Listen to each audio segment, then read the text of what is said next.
Hey guys, so today's the day we're going to chop this mother plant.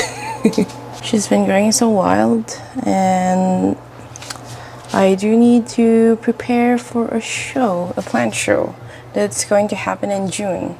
And I basically have less than 20 days left, but this plant propagates so fast and easy. I propagated, I don't know, maybe 50 of it already and sold them as a full plant, so I'm not really that worried. And yeah, we're going to bring some to that show, so we have to make some chops. My goal is to have like at least 5.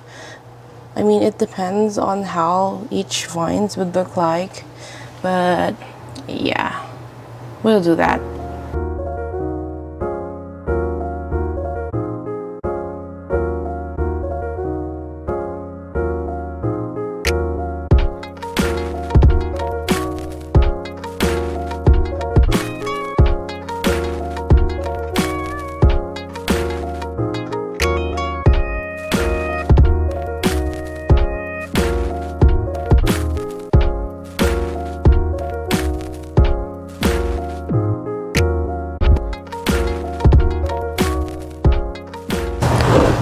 Okay, so we've decided to film this plant, propagating this plant outside. It's kind of warm already here in Toronto, Canada, so we should be fine, and it's not going to take that long. I mean, it depends. I talk so much. So first things first, I gathered everything that we needed. Of course, we need some pots or cups, and I like using, for this particular plant, the Fallopia Multiflora, we don't need drainage holes, or I mean, yeah, we could do that, but at the same time, it's not really highly needed because this is a very thirsty plant, so it would be nice to have water at the bottom of the pot or cup all the time. We also have some wire. This is optional in case some of the vines are very long to the point that you need to create a temporary trellis. I call it just temporary because it's not really something that's good for long term. This is also optional. Sometimes I forget to use it. Promix, rooting hormone. It's supposed to help encouraging root growth for your plant. Of course, we also have our media. I've tried different kinds of media for this plant already. In terms of propagating, I have success in fluval stratum. I also had success in perlite. I also did with pon. This is a mix of cocoa core. I threw in some pon. I haven't been using my pon that much lately, so I've been mixing it everywhere. Honestly, I would say this plant doesn't really mind what media you use. You can even grow it in just water.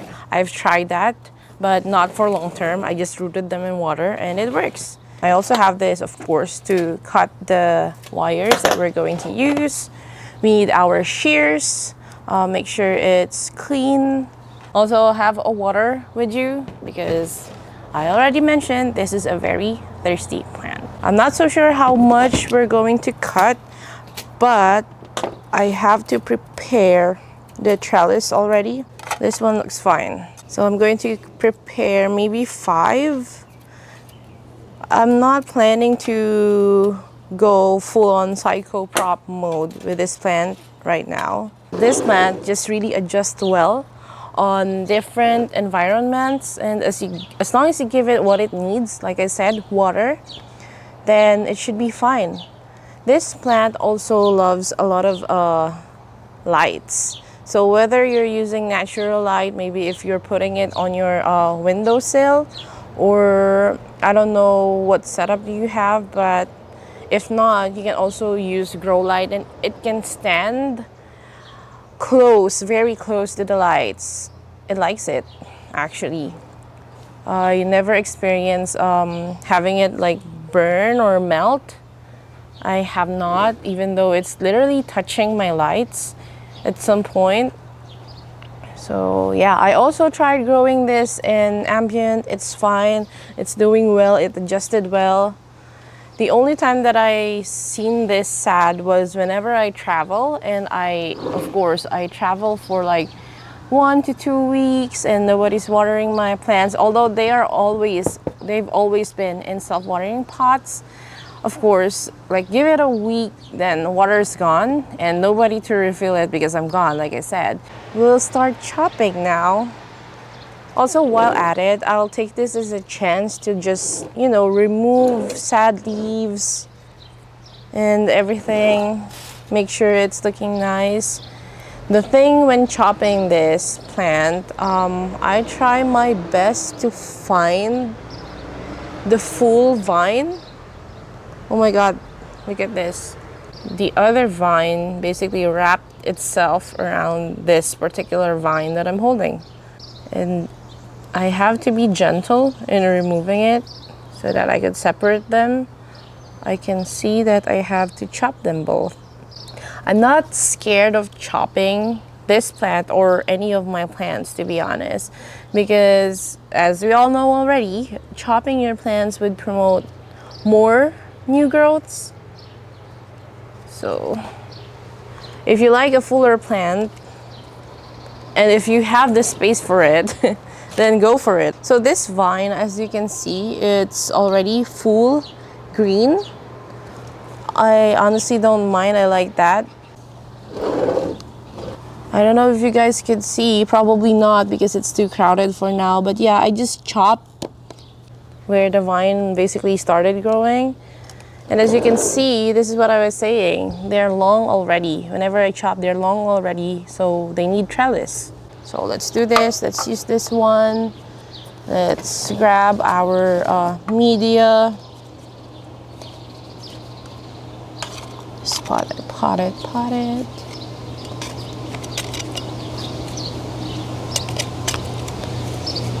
This is going to be messy. I'm glad I did it outside. The problem with my plant room is that it's not as bright. So this is how I like putting my trellis. On the corners, it feels more supported, I think. Maybe it's just me. Need to water the media already. Oops, this is going to be really messy.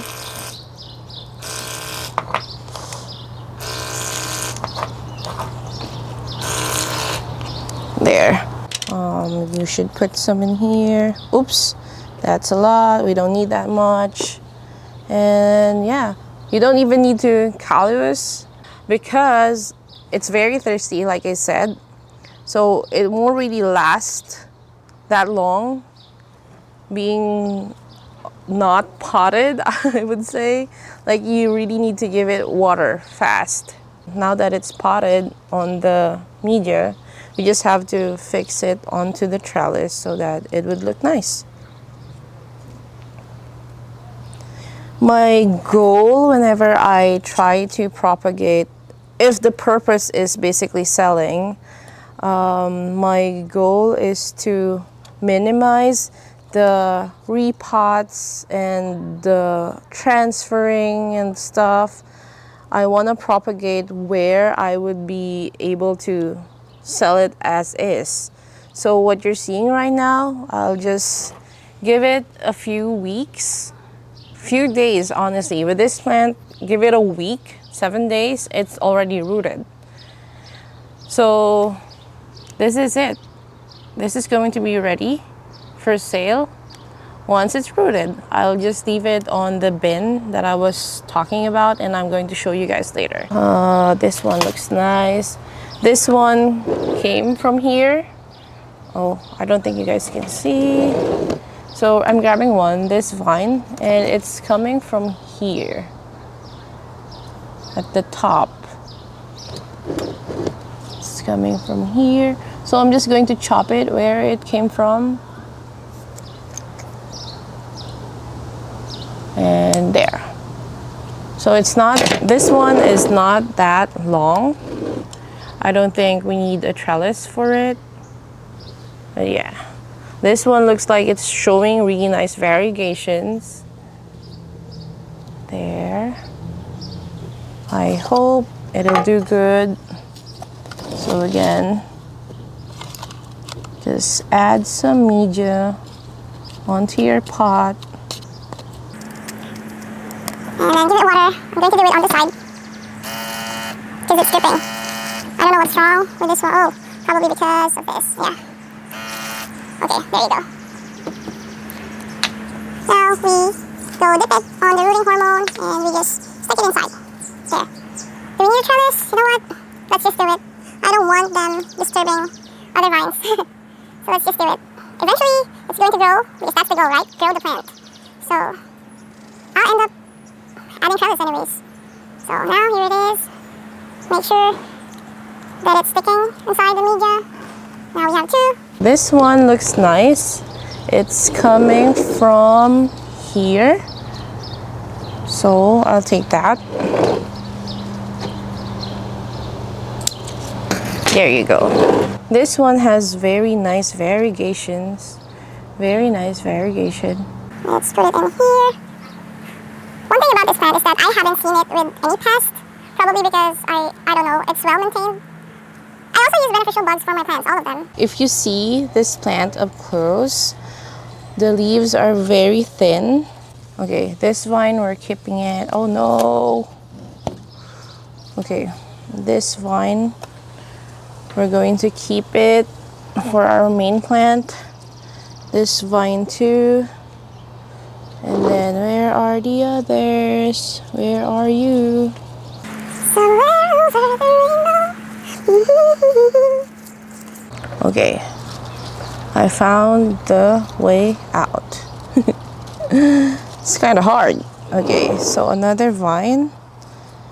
Another vine, another vine. So many. What the heck? I know I'm proud of how this plant grow, but it's also kind of challenging when it's past the manageable level. So I think we could chop this one. It's coming from the main vine that I'm keeping. So let's chop it. Oh, this is a good one. If I chop this is going to have a lot of new growth. So let's see who's going to be the lucky buyer of that pot. This is the part where I try to find the main vine and I try to put it back on the trellis because there's just a lot of vines everywhere. Main vine. Let's do it. Let's do it. Okay, let's put it back. Huh. This is the main vine. Then it's supposed to go around. Let me chop this too. It's supposed to go around like that. I'm going to keep this vine as well. Sometimes I just, use the same clip because we don't want too much. Here we go. Hey now, this is what trees are made of. This is what trees are made of. Did we damage a lot? I feel like we still have a lot despite the chopping. Oh my god. This one, I think we should chop. Oh my god, there's still more. Why did I not see this? Okay. Do we chop or do we... Okay. We put it back. You know what? I'll chop this. There you go. It's going to be a very, very full vine. This one, I'm keeping it. It's still pretty new. There you go. So now, this is how our mother plant looks like. And I'm not even worried about it.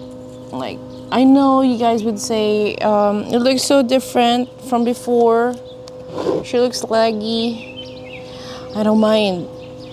Give it like a month. She'll be back. Honestly, sometimes I chop everything. I just leave one vine. this one, I'm being gentle. So let's put her aside. There you go. And let's try to manage everything in here. Pot them, pot them, pot them. It's a vining plant, and I would say it's invasive. It is invasive. It is quite invasive. Yeah, let's water this one again.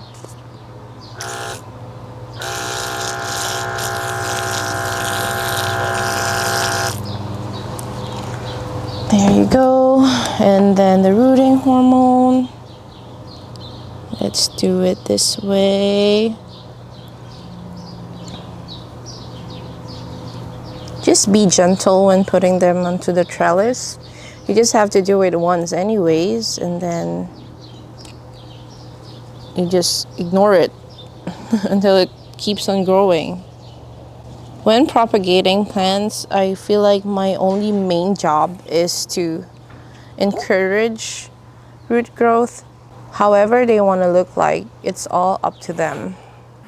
So I think we snapped a particular part of this plant, so we're chopping it and we're putting it back inside the pot. So whoever's going to get this one will have multiple vines. There. I underestimated that. Maybe I need to make 3 more, or I don't even mind making extras because I know I'm going to use it eventually. And then we continue potting. This is a very nice vine.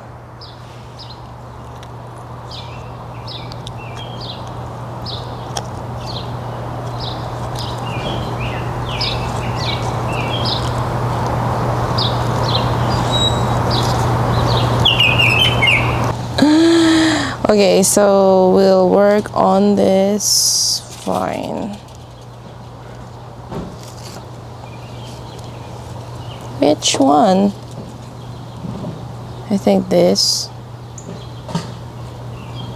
Oh, they're 2 separate plants. I mean vines. See, I didn't even notice that. Okay, let's use this one first. This is going to be a very full plant.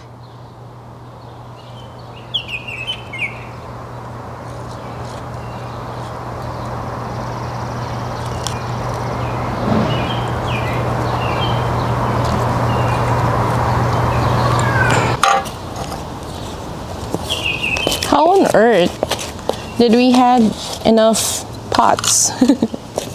I think I took 10 with me here outside. I'm surprised. How did we end up chopping 10 vines? Okay, so one last. And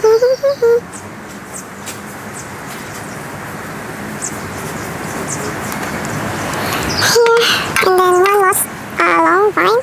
Honestly, I could separate this one. I could chop it. Because I know that, of course, since it's fuller and like there's multiple growth, I'm going to end up pricing it a bit higher, and sometimes people are not really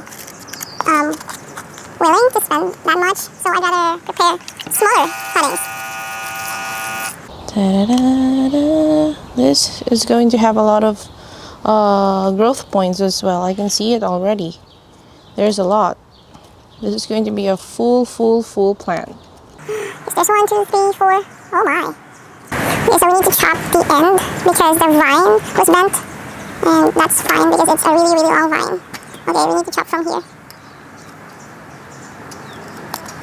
And we're just going to stick the other vines as well. Hoping it would grow. There. Well, that's full var. I'm not really expecting a lot from that. This one.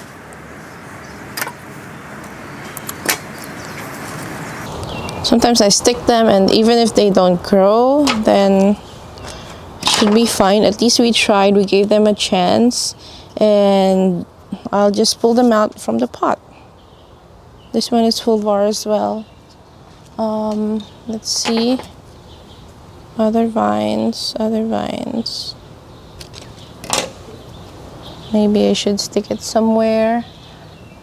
I'll realize that there's more soon. This one, I should stick it here because it's smaller. There. So now we're done, And let me show you guys everything that we managed to chop. Now, we managed to have 10 pots, honestly more, because other pots in here have multiple vines. We just stick them there. And yeah, as you can notice, they're already starting to look sad, droopy, and that's quite normal. They just need to get those drink. That's why I had a lot of water on their pots. So yeah, I'm going to take them inside the plant room now and put them in the bins so that they could get high humidity and eventually start growing.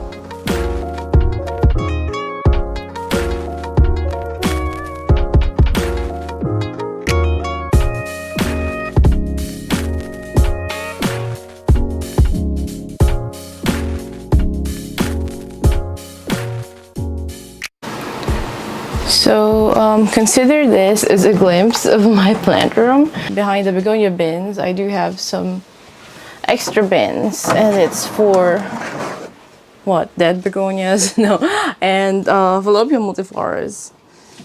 So we're going to put the ones we propped from outside, and like I said already, these are going to be looking sad for a while. And that's fine. I'm used to that already. I'm not scared anymore. It's just their thing. They get sad, of course.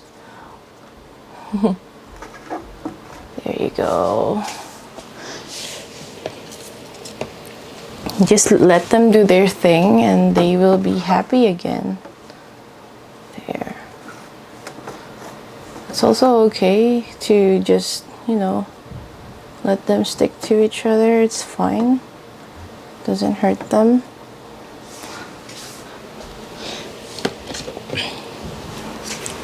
Look how sad it looks like. I've heard others propping their Fallopia multifloras, and whenever they see this happening, they get so worried and they think that it's done for.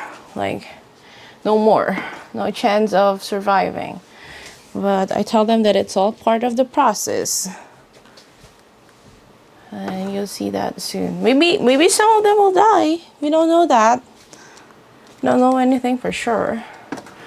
But I honestly don't mind. Of course, it would be nice if all of them would survive. You see the size, the height of the trellis is perfect. And then we close. So that's all of my Fallopia multiflora chops for now. And the others that I had before, they're looking so nice. Yeah. So yeah, I think that's it for this Fallopia multiflora chopping session. I think I have to attend to some other plants. Thank you so much for watching, and I hope you like this video. And if you do, please subscribe. Thank you so much. Bye.